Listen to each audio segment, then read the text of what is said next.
తండ్రి కుమార పరిశుద్ధాత్మకు మహిమ కలుగునుగాక. ఈనాటి జీవవాక్యం. ప్రభు ధర్మశాస్త్రమును ఆనందముతో చదువుచు రేయింబవళ్ళు దానిని ధ్యానించువాడు ధన్యుడు. కీర్తన 1:2. ప్రియ దేవుని బిడ్డలారా, సహోదరి సహోదరులారా, ప్రభు అయిన దేవుడు మేము తన అమూల్యమైన వరములతో నింపునుగాక.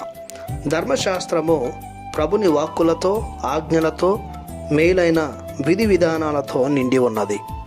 మరొక మాటలో చెప్పాలంటే ధర్మశాస్త్రము దేవునికి మానవాళికి మధ్య గల సత్సాంగత్యాన్ని తెలుపుతుంది. దేవుడు మానవాళి జీవితంలో జోక్యం చేసుకుని వారిని రక్షణ మార్గంలో నడిపే రీతిని, మనిషి దేవుని ప్రేమను గుర్తించి దేవుని ఆశ్రయించే స్థితిగతులను వివరిస్తుంది. ధర్మశాస్త్రము లేదా దేవుని వాక్యాలను మానవాళి మనుగడకు సూత్రంగా అర్థం చేసుకోవాలి. ఎవరైతే దేవుని వాక్యాన్ని, దేవుని ఆజ్ఞలను స్వీకరించి అర్థం చేసుకొని వారిని అనుసరిస్తూ జీవిస్తుంటారో, పదే పదే దైవ మాటలను ధ్యానించి మనసునందు, హృదయమునందు దాచుకుంటారో వారు ధన్యులవుతారు.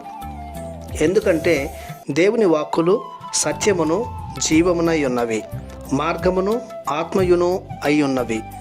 దేవుని వాక్కులు రెండంచులు గల ఖడ్గము వంటివి. నరుల నరనరాలలో దూరి శుద్ధి చేస్తాయి. జ్ఞానమును, వివేకమును, బుద్ధిని, తెలివిని, విచక్షణను నేర్పిస్తాయి. దైవ జ్ఞానాన్ని, దైవ భక్తిని, దైవ భయాన్ని పోషిస్తుంటాయి. విశ్వాసాన్ని, నిరీక్షణను, జీవిత విలువలను పెంపొందిస్తుంటాయి. నీతి, నిజాయితీ, న్యాయం గల వ్యక్తిగా ఒక మనిషిని తీర్చిదిద్దుతాయి. ప్రభుని మార్గాలను చూపించి దైవానుగ్రహాలను పొందే స్థితికి చేరుస్తుంటాయి. దైవమే సమస్తమని, దైవాన్ని అంటిపెట్టుకొని దైవం కనుసన్నులలో బ్రతకాలని బోధిస్తుంటాయి.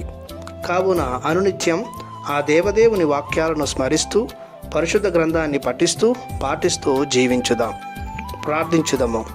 మా రక్షకుడు అయిన దేవా, మీకు మా వందనం, మీకు మా స్తోత్రం. మీ మాటలలో జీవం గలదు, సృజనాత్మకత మెండుగా దొరుకును. మా జీవితాలను శుద్ధి చేసి జీవన బాటలో నడిపే మీ స్థిరమైన వాక్కులను వింటూ, చదువుతూ, రేయింబవళ్ళు ధ్యానిస్తూ జీవించే గొప్ప అనుగ్రహాలను మాకివ్వమని మీ ప్రియ కుమారుడు యేసు నామములో ప్రార్థిస్తున్నాము తండ్రి. ఆమెన్. దేవుడు మిమ్ము దీవించునుగాక. ఆమెన్.